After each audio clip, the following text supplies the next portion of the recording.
¿Qué hacías de niño que parecía normal pero en realidad era señal de que algo andaba mal?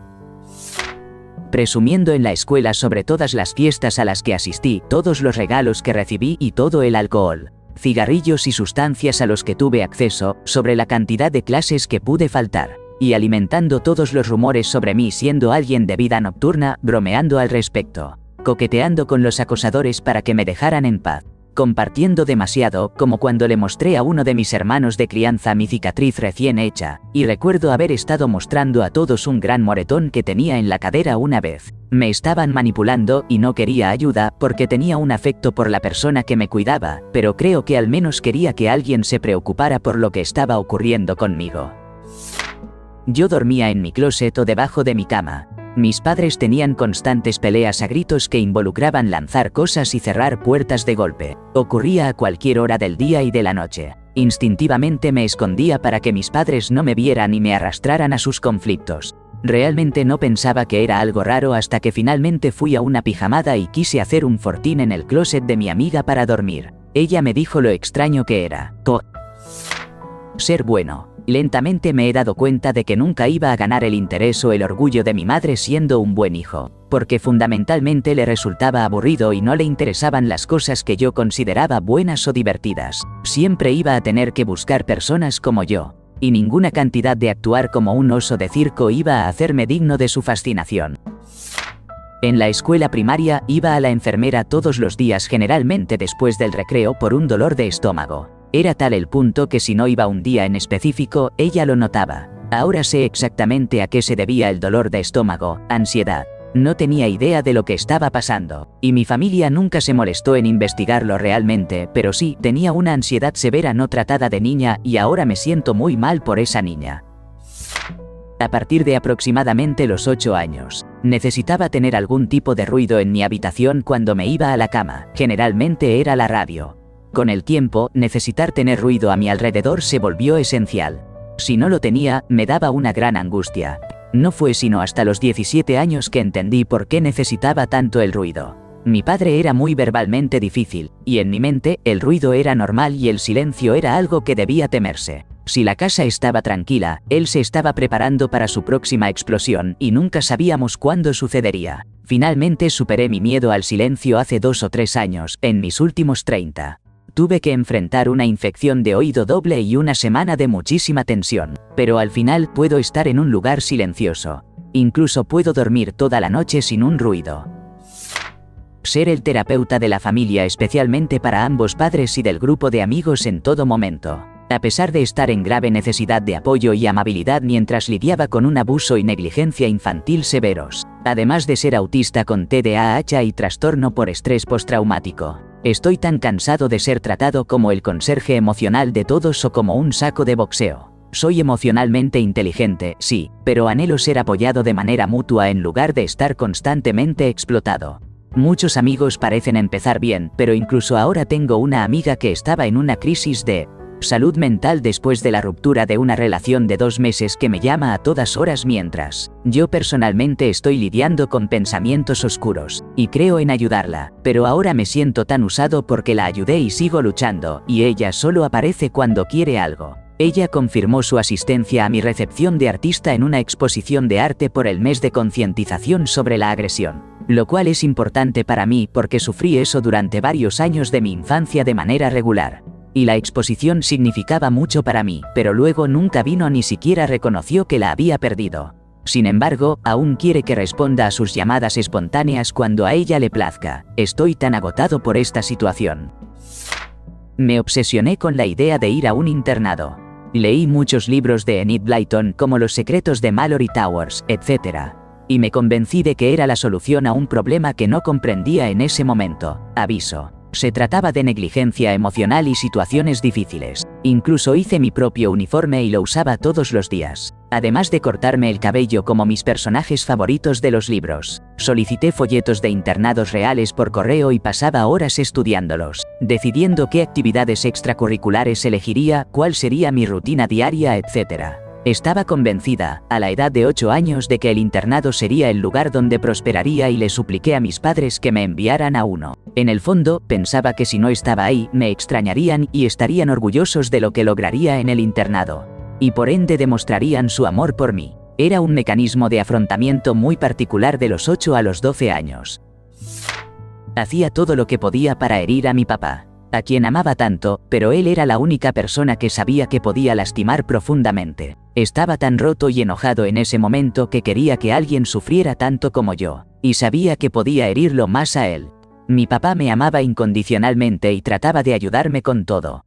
Le expliqué cuando crecí por qué lo atacaba, y él entendió, pero la culpa que aún cargo es terrible. Mi papá me decía que no había nada de qué sentirme culpable. Era joven, había sido herido, y si hubiera podido quitarme ese dolor, lo habría hecho. Falleció en 2021 y lo extraño todos los días. Tener buena memoria. Podía reproducir conversaciones enteras, recordar lo que la gente llevaba puesto y cómo era el entorno. Resulta que estaba hipervigilante por tener padres que eran inestables, impredecibles y abusivos. También eran muy críticos e indiferentes conmigo, a menos que hiciera algo mal, así que desarrollé una gran ansiedad social de niño. Repetía cada interacción social en mi cabeza durante días, semanas e incluso años a veces, analizando todo lo que decía y hacía. De hecho, todavía lo hago, así que sí, recordaba todo. Soy la mayor de 2, siempre soñé con tener una hermana mayor. Ella se habría defendido por mí cuando otros niños y profesores me estaban acosando. Me habría escuchado cuando intentaba hablar sobre algo muy personal e importante para mí. Me habría ayudado a navegar por el mundo, por ejemplo, con habilidades sociales, moda, etc. Me habría dado ánimo y apoyo, y me habría animado. Solo ha sido en el último año que he comenzado a darme cuenta de que lo que realmente anhelaba era una madre. Para ser clara, tengo una madre que estuvo físicamente presente durante mi infancia, pero siempre ha estado emocionalmente ausente y ha sido emocionalmente y a veces físicamente abusiva. Es extremadamente narcisista, y también tiene un hijo favorito que no soy yo. Ella prioriza a mi hermano sobre mí, incluso cuando eso es objetivamente peor para todos los involucrados. Creé un espacio blando lleno de peluches en mi closet para que, al llegar a casa después de haber enfrentado situaciones difíciles en la escuela durante 10 años, pudiera llorar y sentirme segura. Porque varias veces que intenté contarle a los adultos, me dijeron cosas como las niñas solo dicen esas cosas, estás siendo muy sensible y simplemente supéralo, así que dejé de compartir. Lloraba en privado y trataba de poner una cara valiente. Me gustaba posponer la comida y ver si alguien se daba cuenta. Cuanto más tiempo pasaba sin que lo notaran, más tiempo dejaba de comer. Se volvió realmente grave. Podía pasar días sin comer y el dolor, de alguna manera, era reconfortante, como si estuviera viva. Cuando se enteraron de mi tercer intento de acabar con mi existencia, me enviaron a un hospital psiquiátrico. Generalmente ignoraron mis 2 primeros. Solo me vendaron las muñecas la primera vez y me hicieron un lavado de estómago la segunda y la tercera vez. El hospital descubrió mi problema alimenticio y probablemente me salvó la vida. Mis familias de acogida nunca se dieron cuenta de que nunca comía. ¿Me atrevo a decir que me pico la piel? Como cuando me arranco costras, granos, etc. Después de presenciar algo traumático que le ocurrió a mi familia. En lugar de mandarme a terapia, mi mamá me envió a quedarme con mi tía. En ese momento, mi primo tenía varicela, lo que por supuesto me infectó. Con todo el estrés y la incertidumbre sobre el bienestar general de mi familia, comencé a picarme las marcas de varicela y se convirtió en un hábito que perdura hasta el día de hoy. Acabo de aprender que es un trastorno real llamado dermatillomanía. Es una locura, no puedo ni usar pantalones cortos o camisetas de manga corta. Me distanciaba físicamente escondiéndome cada vez que alguien en la familia me gritaba o me trataba de manera grosera. Literalmente me ocultaba en el armario o en el patio trasero, mientras tenía pensamientos constantes como, no me quieren aquí, no me aman. Si no podía correr y esconderme, simplemente enterraba mi cara en una almohada o en una manta. No sé por qué, pero cada vez que me sentía avergonzado, simplemente no quería ser visto. Mis hermanos estaban muy enojados y actuaban de manera impulsiva, así que a menudo me llamaban el bueno y me volví tan obsesionado con ser el bueno que reprimí mis propias emociones y personalidad, hasta el punto de que, básicamente, solo me sentaba allí y me apagaba como un robot cuando estaba solo. Lo único que me hacía sentir alguna emoción real era cuando comía. lo que llevó a desarrollar un trastorno por atracón y obesidad, lo que llevó a mi padre a creer que solo era una gorda perezosa. Así que al intentar ser el mejor hijo, en realidad me convertí en su peor hijo, ya que no sabía quién era ni qué quería, y eso le resultaba completamente inaceptable. Desde que estaba en segundo grado tenía mi nariz metida profundamente en un libro. Los maestros tenían que gritarme para llamar mi atención durante la clase porque estaba inmersa en la lectura. Me esforzaba tanto por escapar de la realidad, disfrutando de los relatos de otros mundos fantásticos. La vida diaria solo traía consigo sufrimiento para mí, fui víctima de acoso escolar, y fue muy difícil. Así que huía cada vez que podía para sumergirme en los universos creados por los autores que tanto adoraba. Solía morder de manera obsesiva el interior de mis mejillas y labios. Esto formaba lesiones grandes que seguía masticando y así las hacía peor. Más de 20 años después, aprendo que a menudo es un signo de estrés extremo para un niño. Crecí en un hogar muy inestable, con mucho abuso verbal entre mis padres, apenas teníamos dinero. La mayor parte de lo que tenía estaba sucio o arruinado. Nuestro hogar era casi como el de un acumulador, y siempre hacía frío. Mi higiene estaba muy descuidada. Incluso sufría ataques de ansiedad de niño sin saber que eso era lo que tenía. Además, muy probablemente tenía TDAH no diagnosticado, lo cual hacía que todo fuera mucho más complicado también. Alguien debería haberse dado cuenta de que un niño de 10 años no se muerde la piel por diversión, y haber hecho algo al respecto. De niño, tenía esta extraña costumbre de decir constantemente estoy bien incluso cuando todo a mi alrededor se desmoronaba. Ya fuera por el estrés escolar, problemas familiares o simplemente sentirme completamente solo, siempre lo pasaba por alto con una sonrisa y un casual estoy bien. Ahora, mirando hacia atrás, me doy cuenta de que no era yo tratando de ser fuerte, era yo cubriendo un montón de sentimientos que no sabía cómo expresar. Pensaba que tenía que hacer que los demás se sintieran cómodos, incluso a costa de mi propio bienestar. Es curioso cómo algo que parece tan inofensivo en ese momento resultó ser un grito de ayuda bastante fuerte que pasó desapercibido. A veces, los llantos más silenciosos son los más difíciles de escuchar. No hablaba mucho cuando era niño, y cuando lo hacía, era muy suave y mis oraciones se desvanecían. Mis padres tenían una reacción visceral cuando hablaba que se manifestaba como un desinterés total. Esto me llevó a creer que nada de lo que decía valía la pena y que a nadie le interesaban mis pensamientos u opiniones. Así que realmente no hablaba a menos que fuera necesario. Me catalogaron como un niño tímido y nadie consideró que aprendí a no compartir. Eso terminó convirtiéndose en un gran problema de autoestima del que aún me estoy recuperando. Ya no soy callado ni me desvanezco. Normalmente soy la persona más ruidosa y bulliciosa en la sala. 10 años en una cocina hacen eso con una persona. Pero a un nivel, todavía estoy convencido de que las personas, en el mejor de los casos, solo me toleran, incluso si me dicen lo contrario. Simplemente creo que están siendo amables para no herir mis sentimientos. Aún siento que nadie quiere escucharme hablar. Así que no me abro sobre mí mismo a menos que alguien me pregunte directamente. La parte positiva es que siempre me dicen que soy un gran oyente. Nunca permitiría que los hombres estuvieran detrás de mí o se colocaran en una posición en la que no pudiera verlos. Siempre necesitaba mantenerlos a la vista. Siempre me apartaba para que un hombre no pudiera estar detrás de mí. O si algún hombre ponía su mano en mi hombro, echaba hacia atrás y creaba inmediatamente distancia entre nosotros. También tenía ataques de pánico en presencia de hombres que estaban en cualquier estado de desnudez. Como en un vestidor o en la playa, por ejemplo. Yo me escondía debajo de mi cama y debajo del piano. Nunca hablé sobre el daño irreparable que sufrí por parte de varios miembros de la familia. Siempre me he sentido realmente culpable por existir. Así que mejor trato de ser lo más fácil de tratar posible, respondiendo a todas las interacciones con temor, prefiriendo estar en silencio y tal vez esta vez pase sin ser un objetivo para alguien, para cualquiera, para todos, algo que estoy empezando a aceptar, la falta de responsabilidad. Creo que pasé por tantas cosas que me excusé de muchos comportamientos inapropiados en el pasado. Ahora estoy tratando de sanar de manera real el trauma. Buscando o inventando razones para quedarme en la escuela. Me uní compulsivamente a clubes en los que no quería estar y, a veces, simplemente deambulaba por los pasillos durante unas horas. No quería ir a casa. Me sentía como Harry Potter en Hogwarts. En casa había miseria.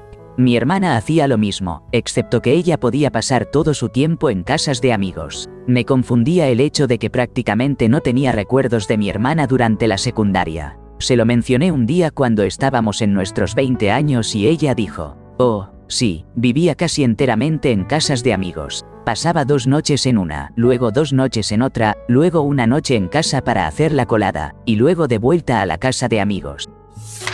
Leer, disociación a una edad muy temprana y esconderme en los closets. Mis padres intentaron convencerme de que me encantaba jugar con zapatos. No, simplemente me gustaba evitar el daño irreparable, y todos me hicieron daño, mis padres y mi hermano mayor. En la escuela secundaria pasé tanto tiempo como fuera posible en actividades extracurriculares. Hacía mi tarea en el autobús camino a las competencias de atletismo. Aprendí a no pedirles ayuda a mis padres con la tarea. Simplemente lo resolvía por mí misma. Intercambiaba mi comida por mejor comida en la escuela primaria y a menudo mis amigos me daban partes de su almuerzo por compasión. Mi mamá quería que fuera delgada. Ser la persona más realizada en un grupo, en cualquier grupo como la humanidad. Pensé que tenía que ser la mejor en tantas cosas como fuera posible para ser digna de amor, amistad, ocupar espacio. Tenía alrededor de 48 años cuando me di cuenta de que nunca podría ser lo suficientemente realizada como para ganarme el amor de mi madre. Entonces reflexioné sobre el hecho de que pensaba que debía ganarme el amor de mi madre y me di cuenta de que ella simplemente era incapaz de amar. Mis hijos tenían mi amor solo por existir, y yo merecía eso también. Detuve mi carrera artística, dejé de trabajar en mi doctorado, lo terminé. Porque después de 6 meses de reflexión y pasar tiempo al aire libre trabajando en mi salud mental y física, me di cuenta de que realmente sentía con fuerza lo que estaba haciendo por mi propio bien y abandoné todos los pasatiempos. Comencé a enfocarme en mi salud y en mi familia. Me convertí en una mejor madre porque todo ese tiempo que estaba tratando de ganarme su amor lo estaba robando a mis hijos, quienes me amaban incondicionalmente. Estoy muy agradecida por la comprensión y la reorganización de mis prioridades, que me permitieron los últimos años que tuve con ellos en casa para que fueran años de tiempo de calidad. No he hablado con mi madre desde 2018 y no la he extrañado ni un segundo. Aunque sí lloré durante aproximadamente 4 meses la fantasía de la madre que nunca tendría lograría. Al otro lado de ese duelo, ha habido nada más que libertad y compasión por ella. Leí todos los libros de Lurlene McDaniel que pude encontrar, incluso gané un concurso por la cantidad que leí e imaginaba cuán feliz sería la vida para todos los demás si yo muriera como los personajes en sus libros y cuán feliz sería yo si las personas solo recordaran cosas buenas sobre mí.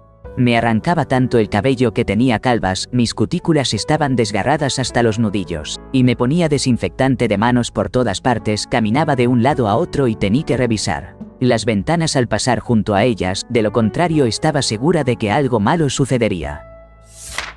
Cuando tenía 5 años, me metí en problemas en el jardín de infantes por esconderme debajo de las mesas con frecuencia. Incluso me enviaron a la oficina del director por eso. Resultó que tenía autismo no diagnosticado y solo estaba tratando de tomar un descanso sensorial. Era bonito, tranquilo y oscuro ahí abajo y solo quería encontrar algo de alivio. Aunque seamos realistas, incluso si me hubieran diagnosticado en 1991, esas personas no habrían hecho nada útil al respecto. Estaba obsesionado con la seguridad, gastaba mi dinero de bolsillo en alarmas para ventanas del dólar para mis ventanas. Hice un plan de salida por incendio para mi casa y mi familia. Tenía números para control de venenos escritos. Iba por ahí cerrando las puertas cada noche. Vivíamos en el campo y eso enfurecía a mi papá. Les decía a mis padres por qué no debería permitirme caminar solo por el pueblo después de la escuela. Me negaba a mirar por la ventana de noche o a dormir con la espalda alejada de una pared, cosas así. Resulta que mis padres nunca me hicieron sentir seguro y protegido. Y también tenía una ansiedad casi paralizante. Wow, este hilo ha sacado a relucir cosas muy serias para mí y aparentemente para muchos de nosotros. Les deseo lo mejor en sus caminos. Hice un curso de MDR y me ayudó mucho, aunque todavía me disocio y me automedico cuando la vida se vuelve demasiado para mí. Enviando amor a todos nosotros, encontramos formas de sobrevivir lo insuperable. Creo que mi mayor avance fue finalmente aceptar el hecho de que, aunque no era responsable de lo que me sucedió de niño y por muy injusto que sea, sí soy responsable de mi propia sanación. Tuve que dejar ir la injusticia antes de poder comenzar a sanar. Amor a todos ustedes, compañeros sobrevivientes. Intentando ser invisible, tenía un hermano MacGyver. Enfrentaba muchos desafíos y toda la situación era una pesadilla. Crecimos en un hogar muy estricto y represivo donde el castigo, tanto físico como emocional, era rápido y doloroso. Mi hermano causaba todo tipo de problemas en la escuela y se escapó varias veces. Aprendí a pasar desapercibida y a no contarles a mis padres mucho de lo que me estaba sucediendo. No les mencionaba los eventos escolares, ni cuando cantaba en la iglesia, ni cuando recibía un premio. Me asustaba cuando descubrían algo sobre mí porque esperaba que eso conllevara a consecuencias severas. He lidiado con el deseo de ser notada toda mi vida, ya sea para bien o para mal. Siempre tratando de aligerar el ambiente con sonrisas, ligereza fingida, bromas en las que me pongo en ridículo o disculpándome por cosas que están completamente fuera de mi control, para que nadie se enoje. Pensaba que estaba siendo cortés y respetuoso. No me di cuenta de que era un problema hasta que un terapeuta me señaló que siempre lo hacía cada vez que tenía que hablar de temas difíciles. Aún me sorprendo haciéndolo hasta el día de hoy, incluso cuando la persona con la que hablo nunca y jamás lo haría me golpearía. Y siempre me hace sentir tanta vergüenza que después de décadas siendo una adulta independiente, este comportamiento sigue siendo instintivo cuando hablo con alguien. Actos constantes de OCD ritualista, uno que hice mucho y que puedo recordar. Teníamos una pequeña canasta para llaves cerca de la puerta principal. Tenía un llavero para el garaje para poder entrar y salir de la casa. Cada vez que entraba, lanzaba mi pequeño juego de llaves en la canasta. Si fallaba, necesitaba volver a entrar a la casa y volver a lanzar mis llaves hasta que lo lograra. En mi cabeza, si fallaba, mi gato anciano iba a morir. O mis padres tendrían un accidente automovilístico. O algún otro evento horrible y que cambiaría mi vida me sucedería. Estos comportamientos eran constantes. Así que en mi caso, me negué a levantarme y afilar mi lápiz en la escuela. Verán, niños. Antes de que existieran los lápices mecánicos tenías que afilar tu lápiz manualmente, y el afilador siempre estaba al frente de la clase y hacía un ruido horrible y fuerte, y todos te miraban. Eso volvía locos a mis maestros. Además, nunca compré el almuerzo en la escuela, nunca. Cada vez que anunciaban un discurso o una presentación, yo estaba aterrorizada todo el tiempo previo a eso. Tampoco hablaba con la gente porque era tímida. Y, de hecho, mi mamá respondía preguntas dirigidas a mí, hasta que llegué a mis 20 años, así que eso no ayudó. Era ansiedad, chicos. También tal vez algo de ADHD, ya que estoy empezando a darme cuenta a la madura edad de 39 años. Ninguno de mis padres creía en la terapia. Mi mamá fue emocionalmente abusiva y a veces me enojo por todos los años que perdí porque nadie se dio cuenta de que la salud mental era importante, pero está bien, estoy aquí ahora. Arrancarme los dientes para poder salir de clase en la escuela primaria. Muchos tics que no sé, tal vez, como cerrar los ojos después de ver a otra niña haciéndolo, constantemente tenía que hacerlo después y apretar los dientes. Me convencí de que podía ver el futuro y saber lo que iba a pasar, pero realmente solo tenía trastorno obsesivo compulsivo sin ayuda y mucho más. Era un niño muy extraño, pero ahora estoy en el camino de la educación infantil y siempre puedo identificar a un niño como yo. Definitivamente me ha convertido en una maestra mucho más empática.